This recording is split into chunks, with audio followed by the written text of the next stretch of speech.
네,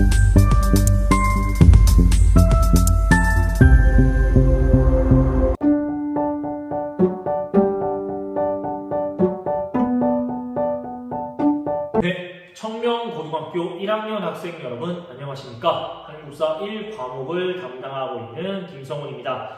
이번 시간에는 삼국이 경쟁하며 발전하다 단원을 해보도록 하겠습니다. 학생 여러분들께서는 교과서 14페이지를 펴주시기 바랍니다.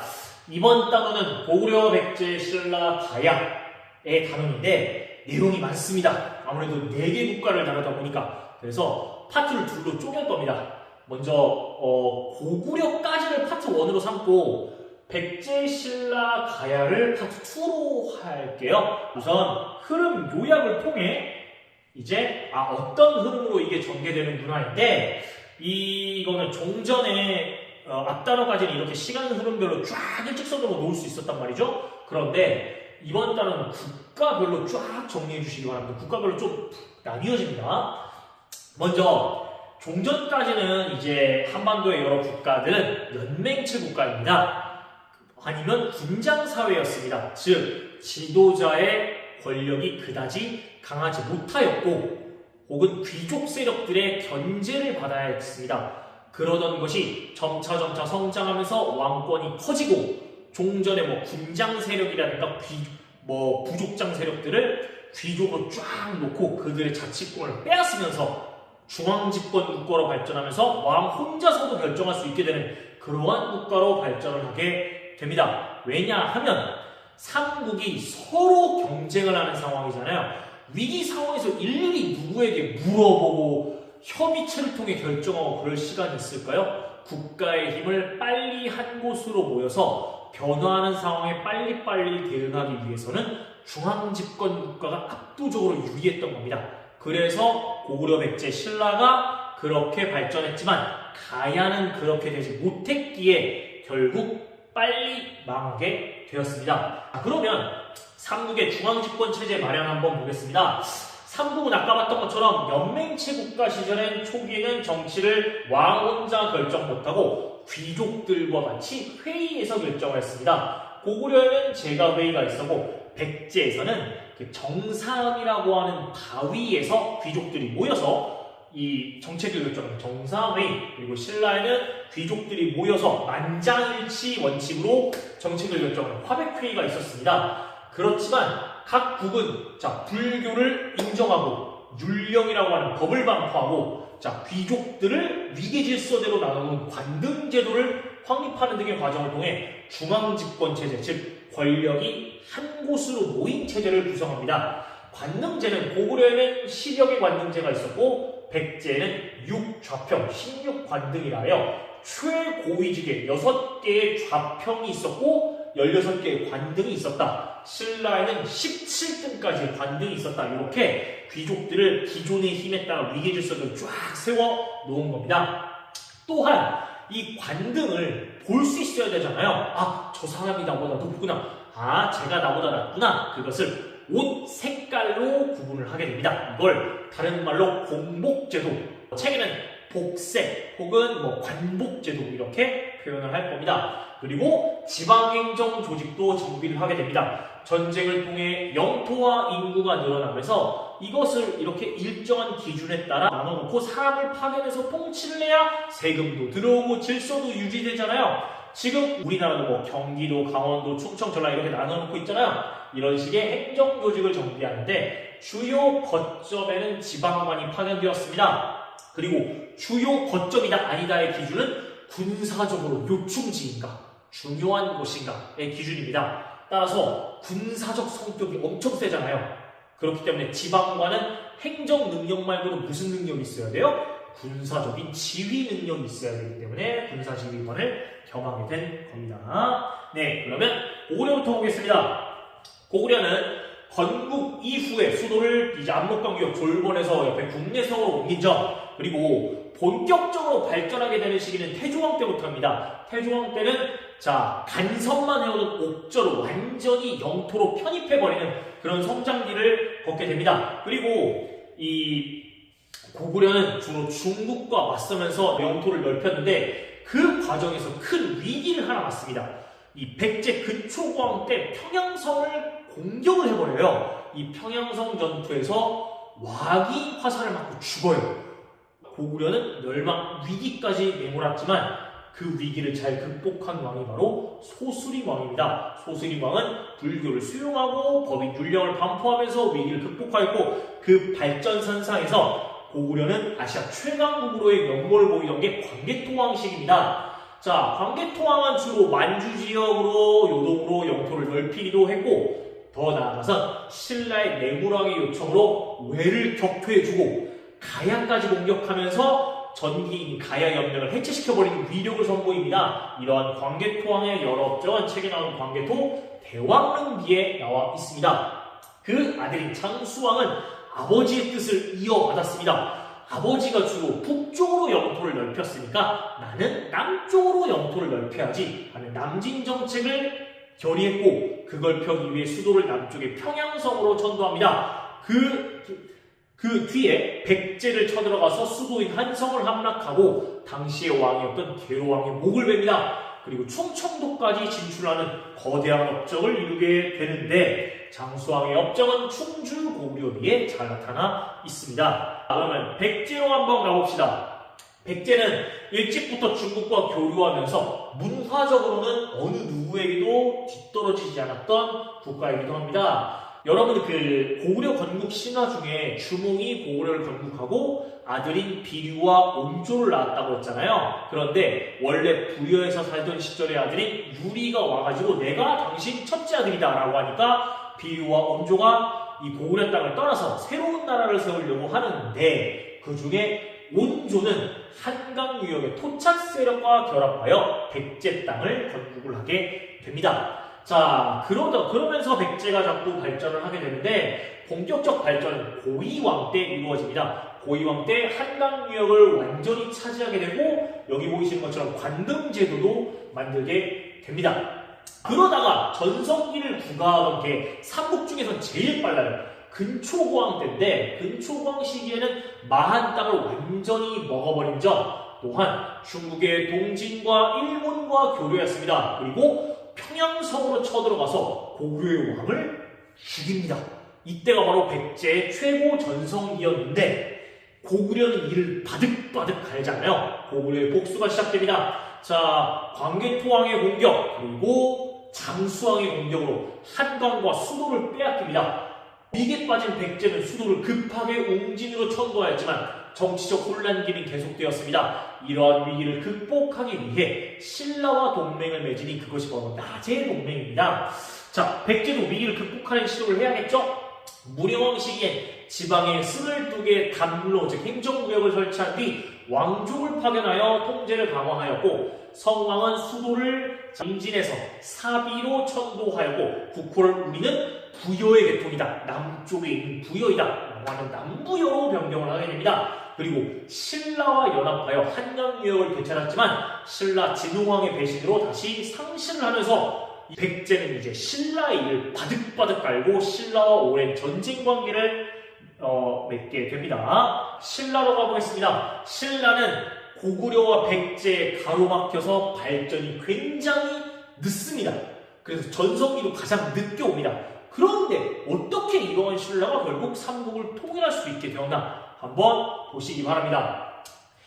신라의 건국은 박혁거세가 하였습니다. 경주에 있는 고조선 유민들과 토착 세력을 결합하여 사로국이라는 나라를 설립하여 시작을 하게 됩니다. 그리고 초반에는 왕권이 그다지 세지 못하여 박씨, 석씨, 김씨 이 세 명의 핵심 가문들이 교대로 왕위를 등극하게 되었다는 점 알아두시기 바라겠습니다. 또한 왕호가 자꾸 바뀌어요. 책에는 안 나오지만 거서관, 차차옥, 이사금, 마립간, 최종적으로는 왕 칭호가 바뀐다 이퀄 왕의 권력이 점점 강해진다, 이렇게 여겨두시면 되겠습니다. 그 본격적 발전상의 시작은 내물왕 때입니다. 내물왕 때에 다다라서 비로소 김씨가 왕위를 독점하게 된 점, 그리고 아까 고구려 때 봤지만 왜 일본이 쳐들어오자 광개토왕에게 구원 요청을 합니다. 도와주세요. 그리고 그의 도움으로 외를 격퇴하였습니다. 그러면서 왕권도 세지고 국가도 발전하자 왕의 칭호가 마립간으로 변경을 하게 되었다라고 하는 거고, 뒤에 지증왕 때로 가면 비로소 국호가 신라라고 고정이 된 점, 그리고 왕 칭호가 마립간에서 중국식 왕이라고 변경된 점, 그리고 지금의 울릉도 독도 지역인 우산국을 정벌을 하게 되었습니다. 그리고 본격적 발전, 신라의 전성기가 시작이 됩니다. 법도원 때로 가면 법이었던 율령이 반포된 점, 그리고 불교를 비로소 국교로 인정한 점, 그리고 17관등 제도를 확립한 점, 그리고 금관과야를 정복하면서 영토도 넓히게 됩니다. 진흥왕 때로 가면 최고 전성기를 맺게 됩니다. 아까 봤지만 백제와 연합하여 한강을 차지한 점, 그리고 대가야를 정복하면서 가야 지역을 완전히 손에 얻게 됩니다. 이러한 진흥왕의 영토 확장 역정은 단양 신라 적성비, 그리고 진흥왕 순수비에 담기게 되어 있습니다. 가야는 중앙집권 국가로 발전하지 못했습니다. 연맹체 국가였지만, 그러니까 연맹이 있었지, 각 소국, 무슨 가야라고 하는 소국이 그대로 자기네 국가를 다스렸지 하나로 뭉치지 못했어요. 그러다 보니 고구려의 공격, 백제와 신라의 압박 때문에 제대로 발전을 못했었습니다. 결국 신라에 통합되게 됩니다. 그 차이를 잘 알아두시면서 가야 봐주시기 바랍니다. 가야는 초기 변한 지역에서 시작이 되었습니다. 그래서 철제를 만드는 기술이 발달해서 한나라 군현, 고구려 신라에 잘 수출을 했어요. 그리고 초기 가야 연맹을 보시면 초기에는 김해 지역에 있는 금간가야라고 하는 이 소국이 맹주였어요. 가야 지역을 통할하는 맹주였는데, 그렇다 하더라도 금관가야가 실질적으로 지배권을 행사하지 못합니다. 그냥 대표예요. 하지만 아까 고구려 때 봤던 것처럼 광개토왕의 공격으로 이 전기 초기의 가야 연맹은 해체가 됩니다. 후기에는 고령에 있는 대가야를 중심으로 다시 후기가야 연맹이 만들어집니다만, 백제와 신라의 압박 때문에 결국 금관가야는 덕풍왕에게, 대가야는 진흥왕에게 멸망을 하게 되고, 그 유민들은 신라에게 흡수가 되고 만다라고 여겨주시면 될 것 같습니다. 이 흐름들 복잡하니까 잘 이해해 주시고 교과서 보도록 하겠습니다. 이 삼국 간의 경쟁은 포인트가 있습니다. 첫 번째, 한강 지역을 차지하는 싸움이라는 겁니다. 즉, 한강을 먹은 국가가 전성기를 맞이하였습니다. 그럼 왜 한강을 서로 먹으려고 하였느냐? 라고 하면, 이 지역은 현재 서울과 그 주변 지역입니다. 교통의 요지였습니다. 또한 중국과 바다를 통해 교류할 수 있는 지역이어서 중국 문물을 받아들이기도 좋았고, 한강 유역이니까 땅도 어때요? 굉장히 농사가 잘 되죠. 그렇기 때문에 어느 누구, 고구려, 백제, 신라 모두 이 한강을 얻으려고 했던 겁니다. 그리고 아까 봤던 것처럼 중앙집권 체제 마련 한번 보도록 하겠습니다. 아까 봤지만 초기의 삼국은 연맹체를 형성한 여러 부가 국가 운영을 주도합니다. 즉, 왕 혼자 나라 일을 결정 못하고 귀족들과 같이 나라 일을 결정해야 했던 겁니다. 보시면 고구려엔 제가회의, 백제 정사회의, 신라의 화백회의가 왕과 귀족들이 같이 나라 일을 결정하였습니다. 하지만 삼국은 중앙집권 체제, 즉 권력이 중앙 한 곳에 모인 체제를 만드는데 어떤 과정을 거치냐면 불교를 인정하고, 그리고 법이었던 율령을 반포하고, 그 다음에 관등제도, 즉 귀족들의 서열을 매긴 관등제도를 확립하면서 이 체제를 갖추어 나가는데, 옆에 사례 보시면 백제는 6좌평 16관등제예요. 즉 최고위직 관직에 6좌평, 6명의 좌평을 뒀는데 여기도 좌평이 나오고, 그 다음에 뭐냐면 16관등인데, 보시면 6품 이상은 자줏빛옷을 입게 하고 은꽃으로 관을 장식하였다. 11품 이상은 붉은옷, 16품 이상은 푸른 옷. 즉, 제가 나보다 높은지 낮은지를 이 복장을 보고 판별하게 할 수 있는 그런 제도, 이걸 공복제도라고 합니다. 고구려도 10여 개의 관등, 백제는 16개 관등, 신라는 17관등 제도인데 관등에 따라 정해진 관복으로 서열을 구분하였다. 이렇게 봐주시면 될 것 같고, 또한 전쟁을 통해 영토와 백성이 늘어나면서 뭐가 되냐면 이 영토와 백성을 행정체계를 통해 구분해야 되잖아요. 그래서 지방 통치 조직을 정비하였고 주요 거점에 지방관을 파견하였습니다. 이 시기 주요 거점의 기준은 군사적 요충지냐 아니냐잖아요. 그래서 군사적 성격이 강했기에 지휘관의 행정 능력뿐만 아니라 군사 지휘관의 능력도 있어야 했다라고 여겨주시면 될 것 같습니다. 그러면 고구려 한번 보도록 하겠습니다. 고구려는 주몽이 건국한 이후에 수도를 졸벌해서 국내성으로 옮겼습니다. 태조 왕 때 옥저를 복속시켰습니다. 밑줄은 안 그었습니다만 한나라 군현을 공격하는 과정에서 영토를 넓혔고 주로 중국과 경쟁하면서 성장해 갔습니다. 그 와중에 중국의 침략을 받아서 위기를 몇 번 맞기도 합니다. 그러다가 이제 쭉쭉쭉쭉 발전해 나가는데 중국과 경쟁을 하다가도 중국과 우호를 맺고 남쪽으로도 영토를 넓혀요. 여러분 생각해보세요. 양쪽으로 다 나갈 수는 없어요. 남쪽으로 나가려면 뒤에 있는 중국과 친해야 되고 중국으로 나가려면 한 번 더 뒤에 있는 세계국가랑 친해야 되죠. 그런 외교를 알아두시는데 중국과 주로 경쟁을 하다가도 중국과 우호적인 관계를 맺으면 시간이 흘러 남쪽으로 진출하고자 했습니다. 그렇다면 필연적으로 백제와 신라와 싸워야 되는데 고구려는 신라와 친하고 백제와는 경쟁 관계였습니다. 그래서 백제가 역으로 평양을 털어버립니다. 근초광의 평양성 공격으로 고구려왕이 전사를 하게 됩니다. 왕이 죽었어요. 나라가 멸망 직전인데 이 위기를 극복한 왕이 소수린 왕입니다. 자, 불교를 인정하고 율령을 반포하면서 체제를 정비를 하게 되었다라고 여겨주시면 될 것 같습니다.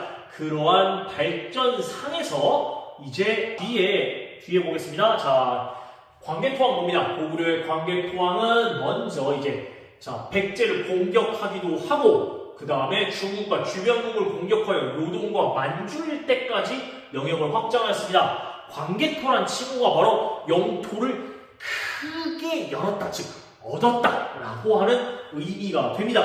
그래서 광개토 왕의 업적은 여기 보이시는 광개토 대왕릉이 거의 7m짜리 되는 거대한 비석으로 아들인 장수왕이 우리 아버지 너무 위대하구나 업적을 남겨야겠다 해서 세운 겁니다. 특히 수능이나 한금 이런 데 자주 나오는 포인트는 바로 신라의 요청을 받아서 대규모 군대를 통해 왜군을 격퇴했고 왜군과 같이 신라에 쳐들어왔던 가야까지 공격해버렸다라는 겁니다. 그래서 가야 지역에 맹주였던 금관가야가 거대한 타격을 입게 되었고 초기 가야 연맹이 해체되게 되는 원인이었다. 이렇게 봐주시면 되고 마지막 장수왕 보겠습니다. 장수왕은 아버지의 뜻을 이어받았습니다. 나도 영토를 넓혀야지 해서 남진 정책을 추진을 하게 됩니다. 즉 아버지가 주 지도구시면 북쪽으로 영토를 넓히잖아요. 나는 남쪽으로 넓히겠다는 거예요. 그럼 수도를 좀 더 남쪽에 가까운 평양으로 천도를 하는 거죠. 또한 보세요. 남쪽으로 가려면 이 배후 북쪽이 좀 안정지역이어야겠죠. 당시의 북쪽은 나라가 남쪽, 북쪽으로 나뉘어져 있었어요. 이 두 쪽 나라와 다 친하게 지내면서 뒤에 배후를 굉장히 안정적으로 만들었던 겁니다. 그 기반에서 백제부터 조지기 시작합니다. 그래서 수도인 한성을 함락하고 왕인 계로왕의 목을 베어버립니다. 그리고 충청도 지역까지 진출을 하는데 이러한 고구려 장수왕의 업적은 여기 보이는 충주 고구려비에 남아있습니다. 당시 장수왕 시기 대제국건설 고구려는 누구에게도 꿀릴 게 없었어요. 그러다 보니까 사람들은 뭐라고 생각했냐면 스스로를 천하의 중심이고 나머지를 다 오랑캐다 라고 여기서 여기 충주고구려를 보시면 신라를 동이 즉 동쪽 오랑캐라고 하면서 낮춰왔다 여겨주시면 될 것 같습니다. 네, 삼국시대 파트 1은 여기까지 하겠고 파트 1 때 뵙도록 하겠습니다. 구독과 좋아요, 댓글에 알림 설정 부탁드립니다. 항상 최선을 다하는 청명고등학교 학생 여러분 사랑합니다.